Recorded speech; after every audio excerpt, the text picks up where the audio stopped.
الحمد لله نحمده ونستعينه ونستغفره ونؤمن به ونتوكل عليه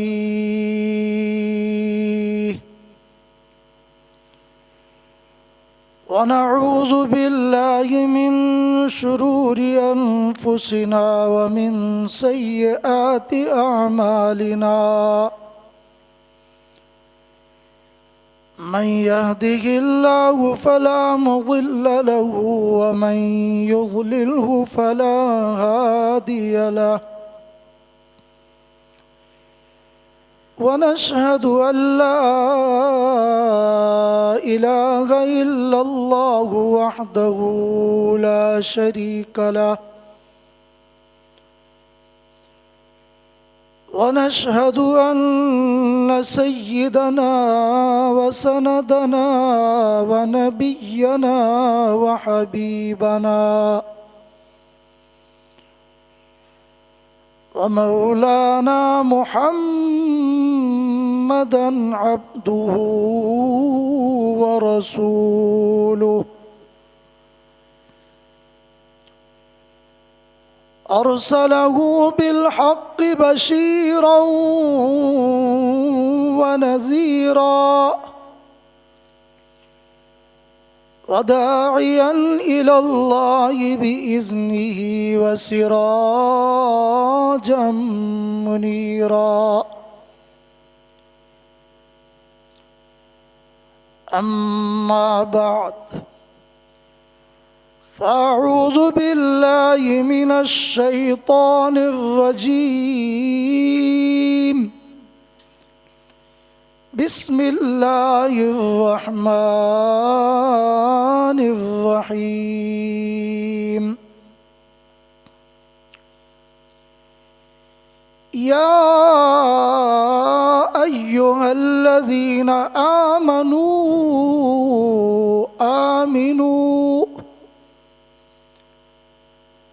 آمنوا بالله ورسوله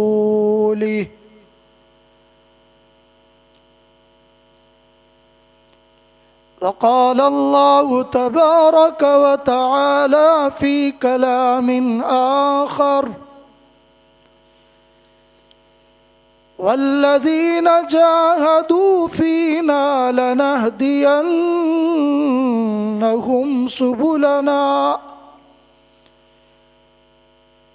وإن الله لمع المحسنين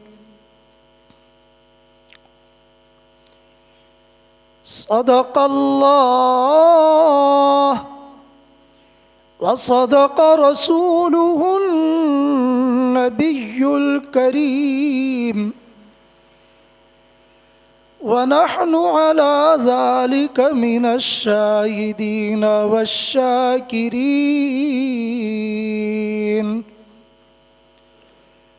والحمد لله رب العالمين. درود شریف پڑھ. اللهم صل على سيدنا محمد وعلى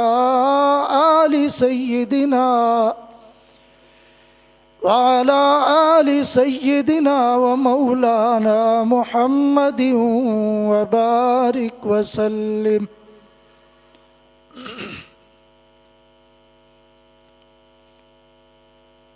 ثنا کو پتا پتا ہے خدایا دم بدم تیرا، زمین و آسماں تیرے ہیں یہ موجود و عدم تیرا. جو دنیا میں تیرا کھا کر کرے شکوے تیرے یا رب، تعجب ہے کہ ان پر بھی رہے لطف و کرم تیرا. . عزیزان محترم، اور میرے انتہائی قابل احترام دوستو اور مسلمان بھائیو، قرآن کریم اور فرقان حمید جو کہ ہدایت کا ایک سرچشمہ ہے،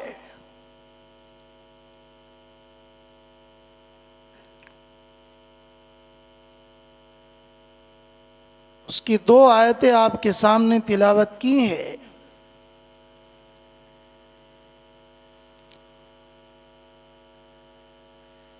ایک آیت مبارکہ میں اللہ تبارک و تعالی نے ایمان والوں سے مطالبہ فرمایا ایمان کا،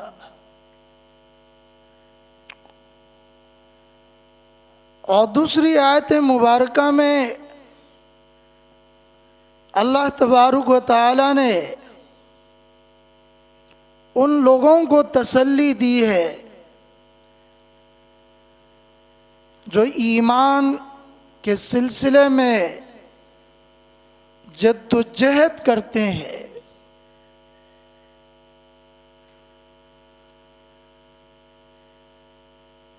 کہ وہ کبھی بھی ہدایت اور ایمان والی نعمت سے محروم نہیں ہوں گے۔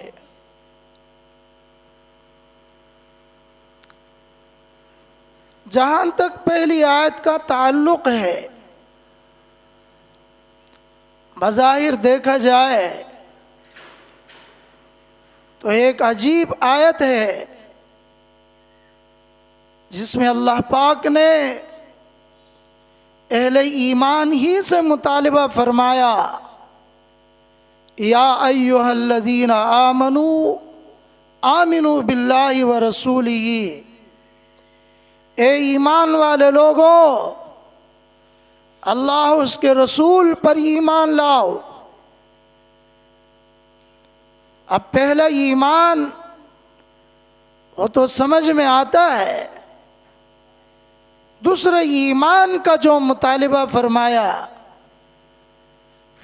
کہ اس سے مراد کیا ہے۔ علماء مفسرین فرماتے ہیں کہ دوسرے ایمان سے مراد تقویٰ ہے،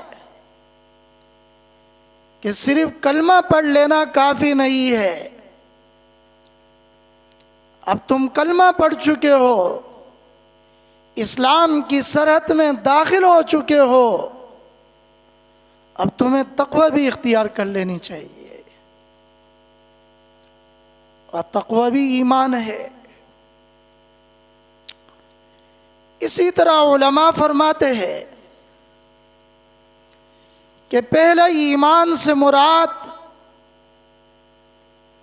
وہ زبانی اقرار ہے، اقرار باللسان، اور دوسرے ایمان کا جو اللہ نے مطالبہ فرمایا ہے وہ تصدیق بالقلب ہے، کہ زبان سے تم نے کلمہ پڑھا، اسلام میں آپ داخل ہو چکے، اب صرف زبان سے اقرار کرنا یہ کافی نہیں ہے، بلکہ اس ایمان کی تصدیق دل سے بھی ہونی چاہیے۔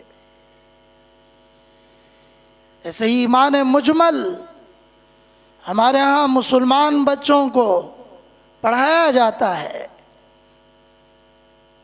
آمنت باللہ کما ہوا باسمائہ وصفاتہ وقبلت جمیع احکامہ، اقرار باللسان وتصدیق بالقلب، کہ میں نے ایمان لایا اللہ پر جیسے وہ اپنے ناموں کے ساتھ ہے، اپنے صفات کے ساتھ ہے، اور میں نے اس کے تمام احکام کو قبول کیے، زبان سے میں اقرار کرتا ہوں اور دل سے اس کی تصدیق بھی کرتا ہوں۔ تو معلوم ہوا کہ ایمان لانے کے بعد اب اس میں ترقی جو ہوگا وہ اعمال سے ہوگا.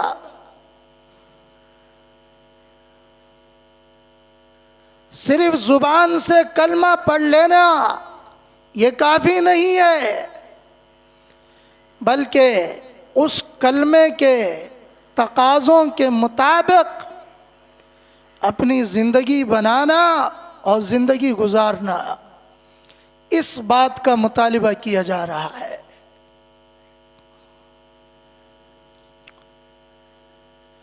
کہ انسان یہ سوچے کہ میں صرف گفتار کا غازی بنوں اور کردار، اخلاق، عادات و اطوار وہ غیروں کے ہوں. فرمایا کہ اس سے کام نہیں چلے گا.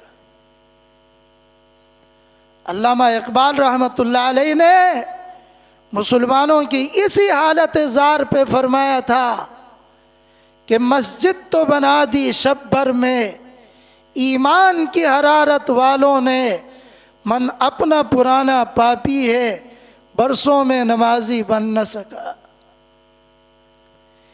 خرد نے کہہ بھی دیا لا الہ تو کیا حاصل، دل و زبان مسلمان نہیں تو کچھ بھی نہیں. تو دل کو زبان کے ساتھ موافقت اس وقت ہوگی جب دل سے تصدیق ہوگا، اور ایمان کی نشاندہی اس وقت ہوتی ہے جب انسان ایمان کے تقاضوں کے مطابق اعمال کی پابندی کرتا ہے. ایمان کی نشاندہی اعمال سے ہوتی ہے. اگر اعمال ایمان کے منافی ہے، اعمال ایمان کے خلاف ہے،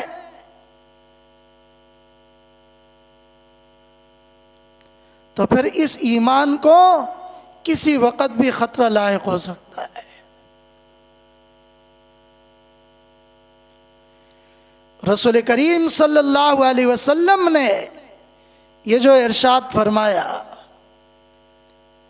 کہ جو آدمی مسجد میں آتا جاتا ہو، یعنی نماز کے لیے، فاشہدوا لہ بالایمان، فرمایا کہ اس کی ایمان کی گواہی دو. اس لیے کہ نماز جو ہے یہ ایک عمل ہے، اور جب عمل کو اختیار کیا اور پابندی سے اختیار کیا، 5 وقت اللہ کے گھر میں آ رہا ہے اور عبادت کر رہا ہے، تو اللہ کے رسول صلی اللہ علیہ وسلم فرماتے ہیں یہ ایماندار ہے. اس کے اس عمل سے اس کی ایمان کی نشاندہی ہو رہی ہے.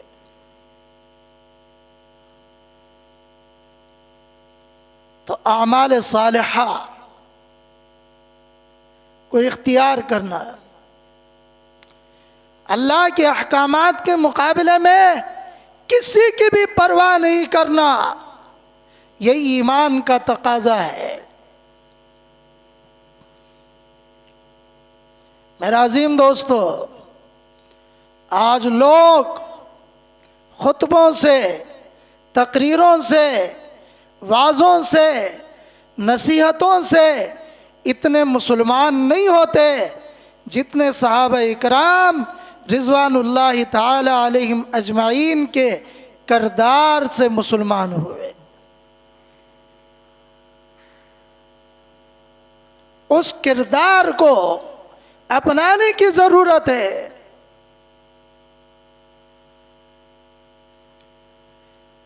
اور آج ہمارا دعویٰ کیا ہے؟ پدر من سلطان بدھ، میرے باپ تو بڑا بادشاہ تھا، میرے باپ تو بڑا ولی اللہ تھا، بڑا عالم تھا، بڑا نیک آدمی تھا.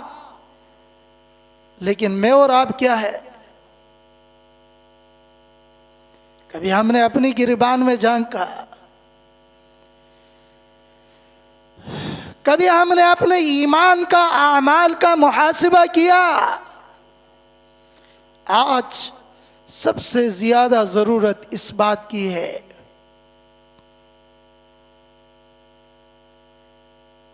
دو صحابہ کرام کے بارے میں آتا ہے. دو صحابہ کرام انڈونیشیا میں چلے گئے اور انہوں نے وہاں ایک دکان کھولی. تو اب دکان اس طریقے سے وہ چلاتے تھے کہ جیسے ہی اذان ہوئی دکان بند، نماز کا وقت ہوا دکان بند، اور جمعے کے دن بھی چھٹی، اور پورا کا پورا ملک جو ہے وہ عیسائیت پر ہے. دکاندار مسلمان ہیں، صحابی ہیں، اور گاہک جو ہے وہ عیسائی ہیں. انہوں نے جب یہ دیکھا کہ یہ 5 وقت چھٹی کرتے ہیں روزانہ اور جمعے کو بھی چھٹی کرتے ہیں، لیکن معاملات کے انتہائی صاف ہے،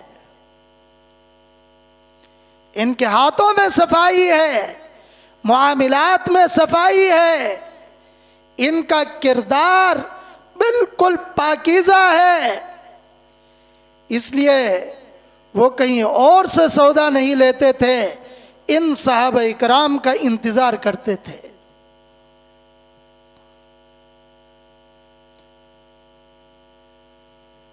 تو جب ان کے ساتھ انسیت پیدا ہوئی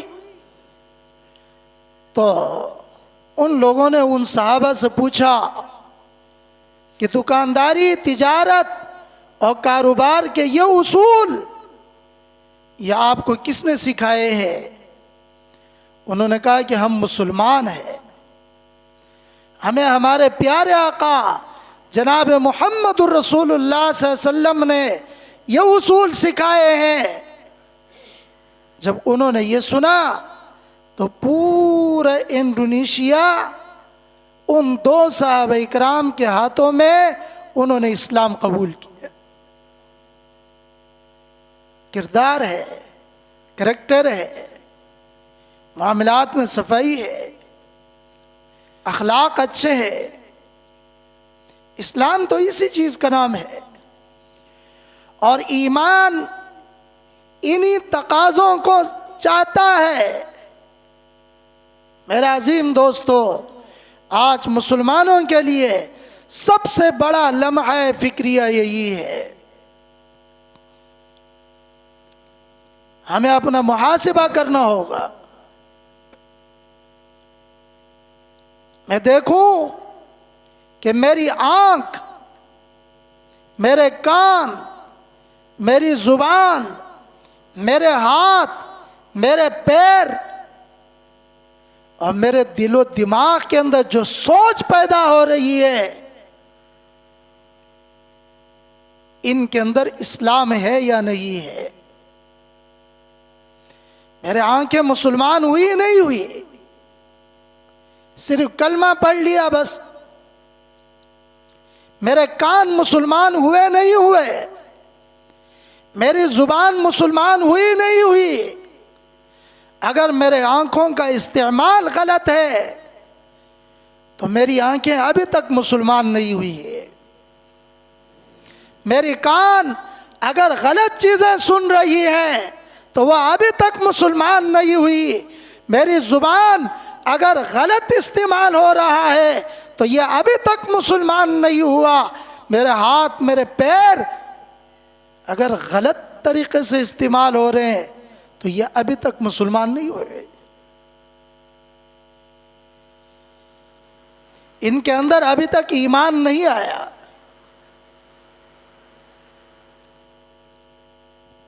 اور میں یہ سوچوں کہ میں نے صرف کلمہ پڑھ لیا اور تسبیح پڑھتا ہوں، میرے معاملات جیسے بھی ہو، میرا کردار جیسا بھی ہو، میرے اخلاق جیسے بھی ہو، فرمایا کہ نہیں، ایسا نہیں ہے.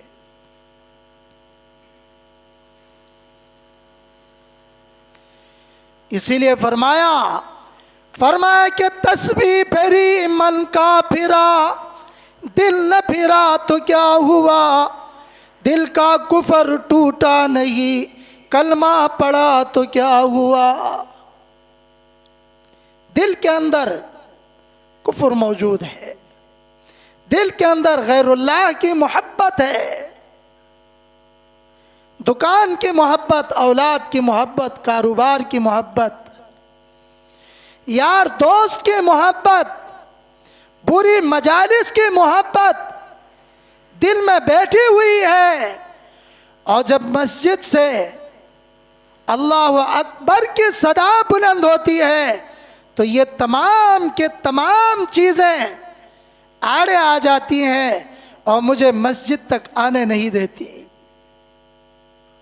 یہ کیا ہے؟ اس لیے ایمان اس بات کا تقاضا کر رہا ہے کہ آمنوا ادخلوا فی السلم کافہ۔ اور میرے عزیزو، یہ ایمان یہ اتنا قیمتی ہے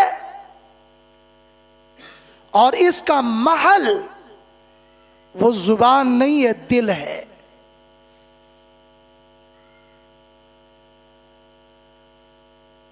دل ہے، دل۔ اپنے دلوں کو ایمان سے منور کرو، اور جب دل میں ایمان ہوگا تو پھر یہ ایمان جو ہے یہ دنیا میں بھی کام آئے گا اور آخرت میں بھی سرخروئی کا سبب بنے گا۔ رسول کریم صلی اللہ علیہ وسلم فرماتے ہیں، فرمایا کہ قیامت کے دن ایک شخص آئے گا اور اس کے اعمال کے 99 دفتر لائے جائیں گے، وہ ترازو کے ایک پلڑے میں رکھ دیے جائیں گے، اور فرشتے کے پاس ایک پرچی ہوگی چھوٹی سی، وہ پرچی ترازو کے دوسرے پلڑے میں رکھ دیا جائے گا۔ فرمایا کہ وہ پرچی والی پلڑی جو ہے وہ پلڑا بھاری ہو جائے گا، اور یہ 99 دفتروں والا جو پلڑا ہے یہ ہلکا ہو جائے گا۔ یہ شخص پوچھے گا، یا اللہ یہ کیا ماجرا ہے؟ اللہ فرمائیں گے، یہ جس پلڑے میں پرچی رکھی گئی ہے یہ تیرا ایمان ہے جو تو نے اپنی زندگی میں کلمہ پڑھا تھا، لا الہ الا اللہ محمد الرسول اللہ، اور یہ اتنا قیمتی ہے، اتنا بھاری ہے۔ فرمایا کہ اگر اس کے مقابلے میں زمین و آسمان اور اس کے تمام خزانوں کو بھی رکھ دیا جائے تب بھی یہ کلمے والا پرچی یہ بھاری ہو جائے گا، یہ وزنی ہو جائے گا۔ آج ہمیں یہ کلمہ ملا ماں کے گود میں، آج ہمیں یہ کلمہ ملا مسلمان گھرانے میں، اس لیے آج ہمیں اس ایمان کی قدر نہیں ہے۔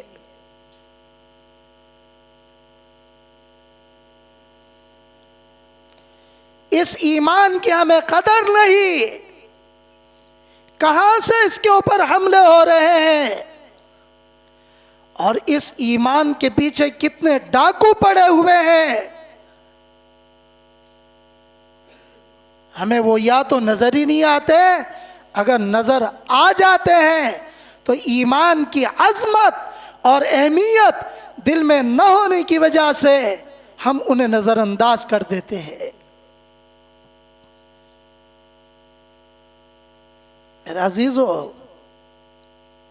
اس کی مثال ایسی ہے، حضرت شیخ سعدی رحمت اللہ علیہ فرماتے ہیں، فرمایا کہ میں چھوٹا سا بچہ تھا تو میری ماں نے مجھے سونے کی انگوٹھی بنا کر دے دی اور مجھے پہنا دی۔ میں وہ انگوٹھی پہن کے جب باہر نکلا تو مجھے ایک ٹھگ ملا. ٹھگ تو آپ جانتے ہیں نا. ایک ٹھگ ملا. اس نے جیب سے گڑ کی ایک ڈلی نکالی اور مجھے کہا کہ بیٹا اس کو ذرا چکو. میں نے گڑ کی ڈلی چکی. وہ مجھے میٹھی لگی, بڑی اچھی لگی. پھر کہا کہ بیٹا یہ جو تمہارے پاس انگوٹھا ہے اس کو بھی چکو. تو میں نے اس کو بھی چکا.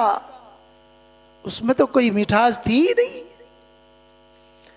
تو اس ٹھگ نے مجھے کہا کہ یہ میٹھی چیز تم لے لو اور یہ بے لذت چیز جو ہے یہ مجھے دے دو. میں نے فوراً اٹھا کر دے دی. فوراً اٹھا کر جو ہے اس کے ہاتھ میں دے دیا اور وہ خوشی خوشی چلا گیا. اور وہ جو گڑ کی ڈلی تھی وہ 2 منٹ میں ختم ہو گئی. اب بتاؤ اس بچے کو فائدہ ہوا یا نقصان ہوا؟ آج یہود و نصارہ امت مسلمہ کے سامنے جو اپنی دولت پیش کر رہے ہیں, دولت کے انبار امت مسلمہ کے سامنے پیش کر رہے ہیں, یقین جانو مسلمانوں یہ گڑ کی ڈلی ہے, گڑ کی ڈلی. ان کے دھوکے میں مت آؤ. پہلے یہود اپنے ایجنٹوں کے ذریعے مسلمانوں کے ایمان پہ حملہ کروا رہے تھے. آج براہ راست یہود امت مسلمہ پر حملہ آور ہے. آپ کو معلوم ہونا چاہیے آپ کے ملک پاکستان میں آج سے 70 سالہ تاریخ کا آپ مطالعہ کریں. 70 سالہ تاریخ کا آپ کو کہیں بھی نظر نہیں آئے گا کہ کسی نے اسرائیل کو تسلیم کرنے کی بات کی ہو. ایسا ہے یا نہیں ہے؟ لیکن آج کل جو ہے یہ 2 نمبر کے صحافی جو دانشور بنے ہوئے ہیں اور میڈیا میں آ کے مسلمانوں کو ترغیب و تحریض دے رہے ہیں, لالچ دے رہے ہیں. دنیا کی جنت اور دنیا کے سبز باغ دکھا رہے ہیں کہ اگر اسرائیل کو تسلیم کیا تو یہ ہوگا اور ایسا ہوگا ویسا ہوگا. اور ظالموں تمہیں ان کے مظالم کیوں نظر نہیں آتے؟ تمہیں یہود و نصارہ کے وہ خون سے رنگے ہوئے ہاتھ, جن ہاتھوں سے انہوں نے مسلمان بچوں کو ذبح کیا, مسلمان بچیوں کا قتل عام کیا, مسلمان عورتوں کا قتل عام کیا, مسلمان مجاہدین کا قتل عام کیا, تمہیں ان کا ظلم و ستم کیوں نظر نہیں آ رہا ہے؟ ہمیں اگر تختہ دار پر بھی آپ کھڑا کر دو ہم اپنے موقف سے نہیں ہٹیں گے. ہاں, اور یہ بات یاد رکھیے, بیت المقدس کو, بیت اللہ کو اور مدینہ طیبہ میں رسول اللہ صلی اللہ علیہ وسلم کے روضہ اطہر کو اگر کوئی بچا سکتا ہے تو وہ عجمی مسلمان بچا سکتے ہیں. آپ ذرا تاریخ کا مطالعہ کریں. میں بات لمبی کرنا نہیں چاہتا. باراک اوباما کے دور سے لے کے ڈونلڈ ٹرمپ کے دور تک انہوں نے عرب کے متعلق کیا پالیسی اختیار کی, اس پالیسی کے نتیجے میں عرب کو کیا ملا اور ان کو کیا ملا, اس کا ذرا آپ مطالعہ کریں, آپ تحقیق کریں. آج امت مسلمہ آزمائش اور امتحانات کا شکار ہے. آج امت مسلمہ ایک مخلص قیادت کے تلاش میں ہے، کوئی سلطان محمود غزنوی جیسا مجاہد پیدا ہو جائے۔ میرے عزیزوں، میں عرض کر رہا تھا، یہ ایمان کے ڈاکو ہیں، ایمان کے ڈاکو۔ مسلمان کے لیے اس کے جان سے بھی زیادہ عزیز اس کا ایمان ہے، ایسے ہے یا نہیں ہے؟ مسلمان کے نزدیک اس کی جان سے بھی زیادہ قیمتی چیز ایمان ہے، اور یہ اتنا قیمتی ہے، اتنا قیمتی ہے، اللہ کے خزانے میں اس سے زیادہ قیمتی اور کوئی چیز نہیں ہے۔ اگر ایک انسان، اس کے پاس کھانے پینے کو کچھ نہیں ہے، پہننے کو کچھ نہیں ہے، توجہ فرمانا، روکھی سوکھی کھاتا ہے، جھونپڑی میں گزارا کر رہا ہے، لیکن دل کے اندر ایمان موجود ہے، دل کے اندر ایمان ہے، خدا کی قسم اس سے قیمتی انسان کوئی نہیں ہے۔ رسول کریم صلی اللہ علیہ وسلم فرماتے ہیں کہ پوری کی پوری دنیا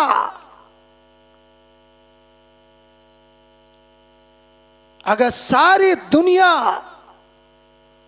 کے مقابلے میں ایک مسلمان ہو، ایک مومن ہو، تو یہ ایک مومن جو ہے یہ دنیا بھر کے کافروں کے مقابلے میں قیمتی ہے، قیمتی ہے۔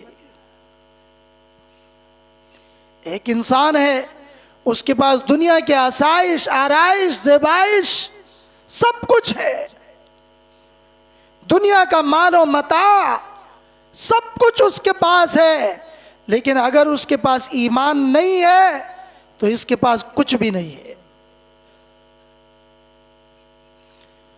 اگر کوئی یہ سوچے کہ میں اس دنیا کی زندگی میں اپنی ایمان کی قیمت لگاؤں تو اس سے بڑا احمق کوئی نہیں ہے۔ اس زندگی میں تو ایمان کی قیمت لگ ہی نہیں سکتی۔ ایمان کی قیمت جو ہے وہ آخرت کے بازار میں لگے گا۔ کہاں لگے گا؟ آخرت کے بازار میں۔ اور جب وہاں اس کی قیمت لگے گی، اس وقت جو کفار ہیں ان کے متعلق قرآن کہتا ہے ربما یود الذین کفروا لو کانوا مسلمین، فرمایا کہ کافر لوگ اس دن تمنا کریں گے، دل سے کہیں گے، دل سے، کاش کہ ہم بھی مسلمان ہوتے، ہم بھی ایمان لے کر آتے، ہم بھی ایمان کے ساتھ جو ہے دنیا سے آتے، آج ہمیں جہنم کا سامنا نہیں کرنا پڑتا۔ سورہ آل عمران میں اللہ نے فرمایا ان الذین کفروا وماتوا وهم کفار فلن يقبل من احدهم ملء الارض ذهبا ولو افتدى به، فرمایا کہ جو لوگ کفر کی حالت میں دنیا سے چلے گئے، کفر کی حالت میں، قیامت کے دن جو ہے وہ دل سے اس بات کو چاہیں گے، دل سے، کہ ہماری نجات ہو جائے اور ہم ایمان لائے اور ہمارے ایمان یہاں قبول ہو۔ فَلَن يُقْبَلَ مِنْ أَحَدِهِمْ، اللہ پاک قبول نہیں فرمائے۔ مِلْءُ الْأَرْضِ ذَهَبًا وَلَوِ افْتَدَىٰ بِهِ، فرمایا کہ اگرچہ اس کے بدلے میں زمین سے بھرا ہوا سونا بھی اللہ کی بارگاہ میں پیش کریں، یا اللہ یہ زمین سے بھرا ہوا سونا ہے، یا اللہ اس کے بدلے میں ہمیں ایمان عطا فرما، فَلَن يُقْبَلَ مِنْ أَحَدِهِمْ، اللہ پاک قبول نہیں فرمائے۔ اول تو وہاں سونا ہوگا ہی نہیں، یہ تو اللہ نے سمجھانے کے لیے فرمایا کہ اگر بالفرض وہاں ان کو اتنا سونا بھی مل جائے، اتنی چاندی بھی مل جائے، اتنے خزانے بھی مل جائیں، اور وہ اپنے آپ کو چھڑانے کی خاطر دے دے، اللہ فرمائیں گے وہاں ان کے لیے چھوٹ نہیں ہوگی۔ ایمان اتنی قیمتی چیز ہے، اتنی قیمتی چیز ہے۔ حضرت ابو موسیٰ اشعری رضی اللہ تعالیٰ عنہ کی روایت ہے،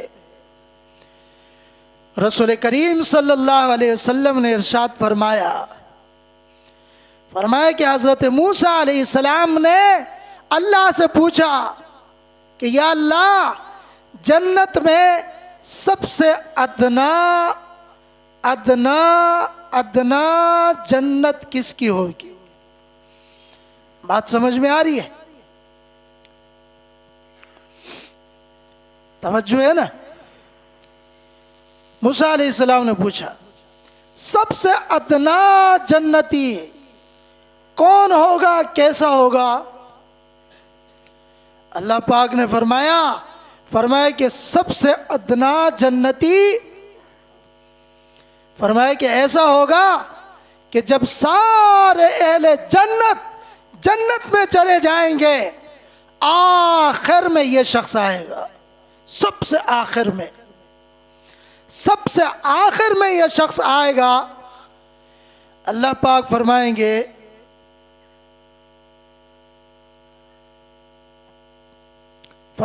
ادخل الجنہ، تو بھی جنت میں داخل ہو جا۔ وہ کہے گا یا اللہ، سارے جنت میں داخل ہو چکے ہیں اور اپنے اپنے مقام اور منزل پہ پہنچ چکے ہیں، میرے لیے بچا ہی کیا ہے؟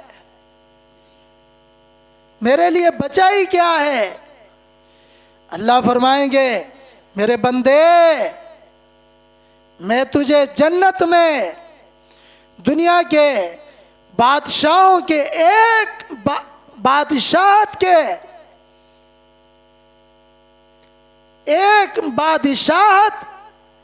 کے برابر آپ کو جنت دیتا ہوں۔ اترضا، کیا آپ اس بات پہ خوش ہیں؟ وہ کہے گا یا ربی رضیت ہو، یا اللہ میں راضی ہوں، یا اللہ میں خوش ہوں۔ اللہ فرمائیں گے کہ جا، تجھے دنیا کے بادشاہتوں کے مقابلے میں 2 بادشاہتیں، 3 بادشاہتیں، 4 بادشاہتیں، یہاں تک کہ 5ویں مرتبہ اللہ فرمائیں گے 5 بادشاہتوں کے برابر میں نے تجھے جنت عطا فرما دیا۔ یہ کس چیز کے بدلے میں مل رہا ہے؟ بولو بھائی، بلند آواز سے، اور بلند آواز سے۔ ایمان قیمتی ہے یا نہیں ہے؟ یہود کے ہاتھ اس کو بیچو گے یا ڈٹ جاؤ گے؟ ہاں، استقامت اختیار کرو۔ اس ایمان کی بدولت اگر ہمیں انگاروں میں گرنا پڑے تو، ہلکی آواز میں کہہ رہے ہیں، اگر انگاروں میں گرنا پڑے تو، کانٹوں پہ چلنا پڑا تو، گردن کٹانی پڑی تو، جان کی قربانی دینی پڑی تو، اسرائیل مردباد ریلی میں شریک ہوں گے؟ جو شریک ہوں گے وہ ہاتھ اٹھائیں۔ 21 دن باقی ہیں۔ 21 جنوری کو آپ کے شہر کراچی میں یہود و نصارہ کی سازش کو خاک میں ملانے کے لیے ہماری جماعت نے فیصلہ کیا ہے، ایسی بھرپور ریلی نکالیں گے تاکہ اسرائیل کو بھرپور جواب ملے کہ پاکستان کے سرزمین میں تمہارے لیے کوئی جگہ نہیں ہے۔ انشاءاللہ العزیز ہم ایمان والے لوگ ہیں، ہمارے نزدیک سب سے زیادہ قیمتی چیز ایمان ہے۔ کیا ہے؟ ایمان ہے۔ تو یہ شخص کہے گا رضیت ربی، یا اللہ میں راضی، میں خوش۔ اللہ فرمائیں گے میرے بندے میں نے تجھے یہ بھی دے دیا، یہ بھی دے دیا، اور ان کے برابر 10 اور بھی تجھے دے دیا۔ وہ کہے گا رضیت ربی، یا اللہ میں راضی ہو گیا ہوں۔ ایک کلمے کے بدلے میں لا الہ الا اللہ محمد الرسول اللہ، کتنا قیمتی کلمہ ہے، کتنا قیمتی کلمہ ہے۔ اس ایک کلمے کے بدلے میں اللہ پاک 10 جنتیں عطا فرما رہے۔ ہاں، اور پھر حضرت موسیٰ علیہ السلام نے پوچھا کہ یا اللہ سب سے اعلیٰ جنتی کون ہے؟ سب سے اعلیٰ؟ اللہ تبارک و تعالی نے فرمایا کہ ان کے لیے میں نے اپنے ہاتھوں سے نعمتیں تیار کی ہیں، اور ایسی نعمتیں تیار کی ہیں جو کہ نہ کسی کان نے سنا، نہ کسی آنکھ نے دیکھا، نہ کسی کے دل میں ان کے متعلق کوئی خیال گزرا ہے، اور میں نے ان کے اوپر مہر لگا کر اپنے ان بندوں کے لیے تیار کیے۔ ہاں، یہ نعمتیں ان کو ملیں گی جو ایمان کے ساتھ ساتھ اعمال میں آگے بڑھیں گے، اور جو انسان اعمال صالحہ میں، نیکی کے کاموں میں جتنا آگے بڑھے گا اتنا ہی اس کا ایمان ترقی کرے گا، اس کا ایمان بھی بڑھے گا۔ اس لیے میرا عزیزو، ایمان بڑا قیمتی خزانہ ہے، بڑی قیمتی چیز ہے، اور اسے ہمیں بچانا ہوگا، اپنے ایمان کا تحفظ کرنا ہوگا۔ یہ دنیا کی رنگینیاں، یہ دنیا کے سبز باغ، یہ اس ایمان کے مقابلے میں کوئی حیثیت نہیں رکھتے۔ کیا قارون کو اللہ نے خزانہ نہیں دیا تھا؟ ہاں، کتنا خزانہ دیا تھا؟ حضرت موسیٰ علیہ السلام کے دور کا سب سے امیر ترین آدمی قارون، ہاں، اس کے پاس اللہ نے اتنے خزانے دیے تھے کہ اس کے خزانوں کی جو چابیاں تھیں وہ پوری ایک جماعت اٹھاتی تھی، اور جس کے خزانے کی چابیاں اتنی ہو تو خزانے کتنے ہو؟ قرآن کہتا ہے فَخَرَجَ عَلَىٰ قَوْمِهِ فِي زِينَتِهِ، قارون نے اعلان کر دیا فلاں تاریخ کو، فلاں دن، فلاں میدان میں میں اپنے خزانوں کو باہر نکالوں گا، آؤ میرے خزانوں کو دیکھو، آؤ میرے خزانوں کو دیکھو۔ سارے لوگوں کو جمع کر دیا، سارے لوگوں کو جمع کیا، بہت سارے لوگ جمع ہو گئے، اور ان میں طاقتور ایمان والے بھی تھے اور کمزور ایمان والے بھی تھے۔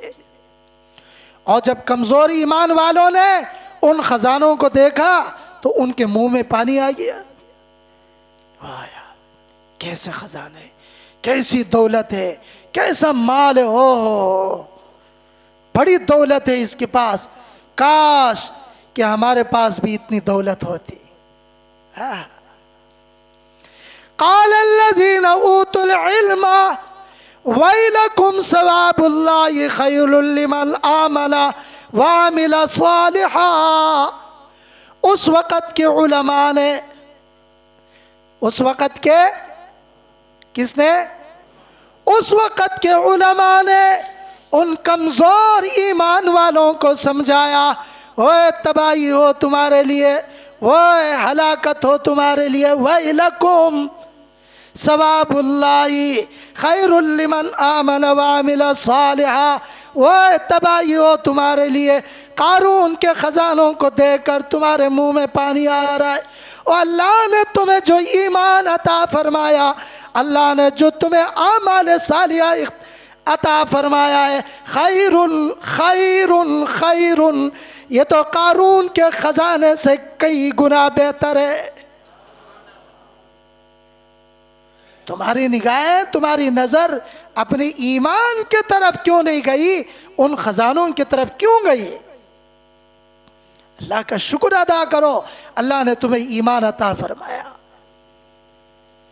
یہ ایمان والے تھے لیکن تھے غریب، وہ خزانوں والا تھا لیکن ایمان کے حوالے سے غریب تھا۔ اب بتاؤ، اس کا جو مال دولت جو بھی اس کے پاس تھا اس کے کام آیا؟ اللہ نے فرمایا اللہ کے نبی موسیٰ علیہ السلام نے فرمایا اس مال میں سے خرچ کرو۔ بعض علماء نے لکھا ہے کہ یہ قارون موسیٰ علیہ السلام کو مانتا تھا، یہ مانتا تھا، لیکن فرعون کا چمچہ تھا، ایجنٹ تھا، جیسے ہمارے ہاں یہود کے ایجنٹ ہے، اسی طرح اس کا ایجنٹ تھا۔ تو کہا کہ تو کون ہوتا ہے میرے کو بولنے والا کہ میں اپنا مال خرچ کروں؟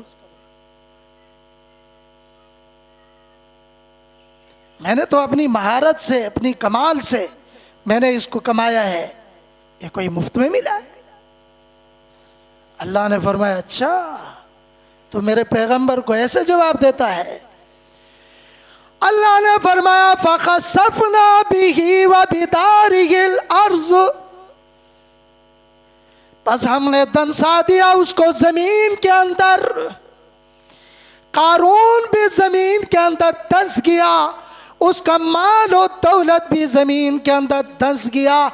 اللہ کے رسول صلی اللہ علیہ وسلم فرماتے ہیں قیامت کی صبح تک یہ زمین کے اندر دھنستا چلا جائے گا۔ بتاؤ یہ مال اس کے کام آیا؟ 2 دن کی زندگی ہے، اپنا ایمان بچا کے دنیا سے چلے جاؤ، یہی کامیابی ہے۔ ایمان بچاؤ، ایمان بچاؤ، ایمان بچاؤ۔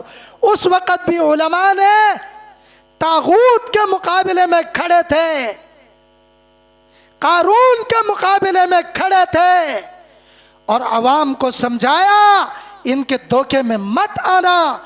آج بھی علماء طاغوت کے سامنے کھڑے ہیں، یہودی ایجنٹوں کے سامنے کھڑے ہیں اور عوام کو سمجھا رہے ہیں ان کے سازشوں میں مت آؤ، یہ ایمان کے ڈاکو ہیں۔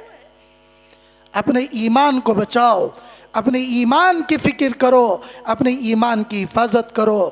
اللہ تبارک و تعالی ہماری ایمان کی حفاظت فرمائے۔ وما علینا الا